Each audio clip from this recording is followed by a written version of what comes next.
Dulu masa tu sebab bersalin, bila bersalin normal tu, doktor dah cakap ada sikit dia kata. So bila dalam pantang tu memang saya sakit lah, memang sakit. Memang sampai tak boleh bangun lah. Sakit kepala dan terpaksa ambil painkiller, bergantung pada painkiller masa tu. Kebetulan pada saya punya payudara dan doktor masih investigate lah sama ada dia kanser ataupun tumor. Besok paginya selepas subuh tu bila mandi, saya check tengok memang besar dan kebetulan tu stagnan kat situ. Tu saya macam dah panik sikit lah. Bila 12 minggu tu dia pun ada sebut, dia kata nampak macam OB sukses lah. Itu je dia cakap. Dia kata OB tu sukses.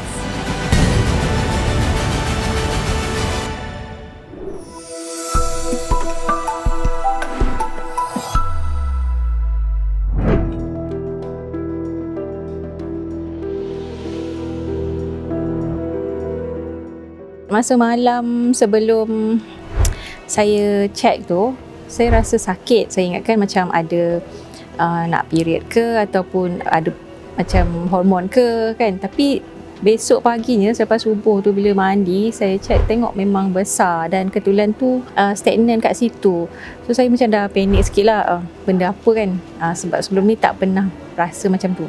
So saya terus siap dan terus pergi klinik, dan tu juga nak kata dia tiba-tiba, mungkin sebelum tu saya tak sedar ke kan, tapi sakit disebabkan rasa sakit malam tu. Sakit dia macam denyut-denyut yang kuat dekat sebelah kanan tu. Dia rasa denyut-denyut sakit. Bila sentuh memang keras lah bahagian ketulan tu. Masa mula-mula tahu tu, cakap dengan suami, rasa macam takut ni, betul ke benda apa? Tapi tertanya-tanya sebab kenapa dia trigger terus sebesar itu. Perasaan mula-mula tu nak tahu kenapa lah, nak tahu apa benda. So saya memang terus petang tu juga saya terus ke Hospital Putrajaya lah dengan appointment, surat refer daripada klinik di office, terus ke Hospital Putrajaya petang hari yang sama lah, dan doktor terus plan untuk investigate lah. Sebelum tu rasa lenguh sebelah tangan ni, sebelah kanan ni memang lenguh teruk lah masa tu. Saya ingatkan saya banyak kerja dengan komputer, pegang mouse ke apa kan, tapi rupanya tak. Dia adalah satu tanda yang saya sakit tu sebenarnya bukan kat sini, tapi ada ketulan tu. Bila check memang betul ada, dan doktor pun tak ada apa, dia terus buat surat refer ke bahagian pembedahan je masa tu. Rawatan ni macam seolah-olah selongkar penyakit-penyakit lama saya. Dulu saya dah ada migraine teruk. Kalau tidak dulu sakit, saya sampai pernah kelenjar sekat kepala ni, dia macam ada naik urat yang timbul-timbul tau, dekat kepala. Dan terpaksa ambil painkiller, bergantung pada painkiller masa tu. Kalau tidak memang sakit kepala yang teruk lah. Sebenarnya kawan-kawan saya ramai kat sini. Kawan-kawan office saya ramai sebelum ni. Kak Fiza adalah salah satu kawan rapat juga masa dekat office dulu. Masa sebelum dia bersara, dia banyak share dengan kita orang. Masa tu saya rasa macam mungkin kena yang kritikal je kot pergi kan. Masa tu belum ada pendedahan yang betul kan. Bila saya sakit tu baru trigger. Saya tak fikir lain dah. Saya kata alternatif saya memang kena datang sini. Sebab saya tak nampak tempat lain yang selogik ini. Dari segi fizikalnya, masa mula-mula buat rawatan tu, banyaklah yang terapi-terapi ni bongkar saya punya sakit-sakit lama. Macam migraine saya, dulu saya ingatkan dah settle, rupanya tak. Rasa tu datang balik. Dia berpeluh kepala sampai 5 hari tu, basah bantal. Saya tu memang tak buka aircon dah sebab sini dah tak kasih buka aircon tidur kan. So okey, tidur tu badan tak peluh sangat, tapi kepala tu sampai basah bantal. So 5 pagi tu memang saya kena bangun. Bila dah bangun tu memang kena basuh lah sarung bantal tu. Peluh, memang peluh. Sekarang masih ada, cuma bila saya buat kerja je. Maksudnya bila saya buat kerja dapur ke, dia akan basah. Waktu tidur tu dia dah tak ada macam sebelum ni lah.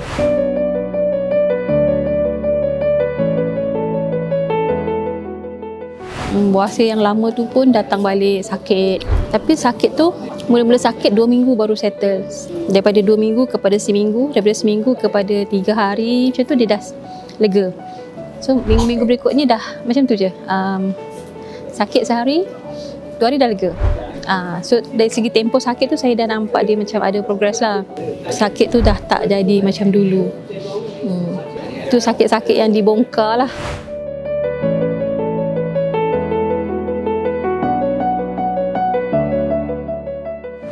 Dulu saya pernah miscarriage 5 kali, recurrent miscarriage. Saya pernah buat test, blood test, pergi scanning, ultrasound, full body ultrasound, pergi buat cek rahim semua dan tak ada masalah apa-apa. So sekarang bila buat rawatan ni, bila setiap kali period ke apa, memang ada ketulan-ketulan darah yang keluar tu memang lain sikit lah, lain daripada biasa. So sekarang dah okey, dah sakit pun dah tak ada, period pun macam biasa. Dia tak macam awal-awal rawatan hari itulah, memang ketulan-ketulan darah yang besar lah.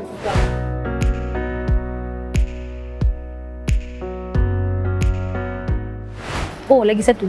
Masa saya buat rawatan ni, saya ada satu tampalan gigi yang sangat besar pakai amalgam tu. Sampai satu peringkat, saya rasa sakit gigi tu yang tak semena-mena. Bila pergi dentist pun dia kata tak ada infection. Dia pun tak faham kenapa saya sakit. Bila x-ray pun tak ada nampak apa-apa bengkak atau apa-apa kat dalam gusi semua kan. Dan dalam 2-3 hari tu saya rasa mulut rasa besi. So gigi tu sebenarnya 90% adalah amalgam tu. So bila doktor tengok, oh betul. Lepas tu dia tukar tampalan amalgam tu kepada komposit. Pun dah tak boleh nak cope lagi dah.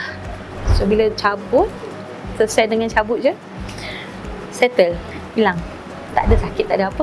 Dan doktor pun pelik lah sebab memang tak ada infection apa-apa. Dia kata sebab doktor punya teori lah, dia kata amalgam ni sampai satu tahap badan kita akan reject. So dia kata mungkin dah sampai masa tu. Bila saya baca yang OB punya buku tu, cakap ya Allah, memang mungkinlah salah satu sebab akar umbi kita nak cari tu, tiba-tiba kat situ pula yang sakit dan kita buang dia dan lega, tak ada apa. Banyak yang dah settle sebenarnya, walaupun kalau nak kalau nak ukur dengan pembaris tu susah sebab benda tu dia tidaklah sebesar macam daripada kanser kepada tak ada kanser. Tak, dia bukan macam tu. Sekarang dah 1 cm je. Dulu masa awal-awal tu 2 cm lebih lah masa saya boleh pegang dan dia masih intact dengan ketulan tu. Saya boleh rasa masa tu dah 2 cm lebih. Lepas tu sekarang bila dah scan tu semua dah bersaiz dalam 1 cm macam tu je lah. Dah rasa lain lah sekarang. Dah rasa makin sihat dan cara nampak satu penyakit tu pun dah tak macam dulu. Dulu kalau rasa aku ni ada kanser ke, dah menggigil dah, tak sempat rasa apa-apa, dah menggigil dah badan. Sekarang tak, macam tak apalah, Allah yang bagi, Allah yang sembuhkan kan.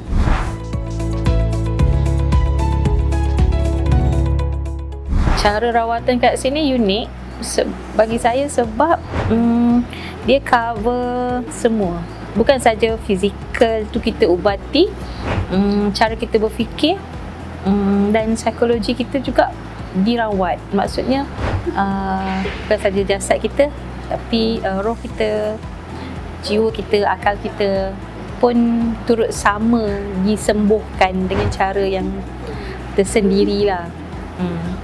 Hanya yang rasa dia dapat rasa. Nak describe susah juga sebenarnya.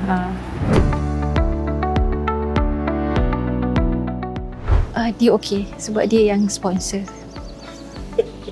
Tak ada. Tak adalah, maksudnya penerimaan dia tu sebab bila once dia dah tahu kita ada masalah tu dan penyakit tu, kita boleh bayangkanlah betapa seriusnya kita kalau menjalani rawatan di hospital. Dan mungkin gaya hidup pun dah berubah. So dia dah boleh imagine apa yang kami bakal hadapi dalam keluarga. So dia pun kata yelah, bagus juga kita cari alternatif di samping kita pergi rawatan hospital.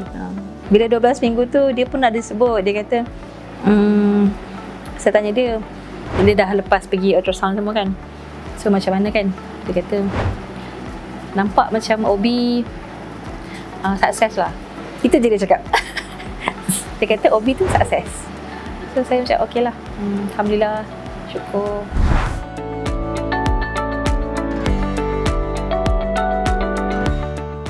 Bila saya mula rawatan tu dan sambil belajar tu, saya nampak ada logik sepanjang, dan setiap satu rawatan tu dia ada sebab yang boleh diterima akal. Dan bagi saya rugilah kalau orang tak belajar bab ni, menjalani rawatan kat sini. Walaupun dia tak sakit kritikal, dia masih boleh sebenarnya. Jangan tunggu macam tu lah. Macam saya ni kan tunggu bila dah sakit baru kena pergi. Sebenarnya dia boleh bermula awal.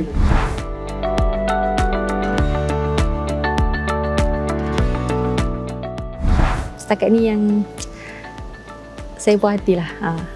Setakat apa yang saya dapat, saya puas hati. Setakat apa yang saya terima rawatan ni, saya masih nak teruskan. Tak ada rasa macam tak payahlah, stop je. Tak. Saya masih rasa nak teruskan, nak berubat, nak cari penawar yang betul sampai hujung. Itulah.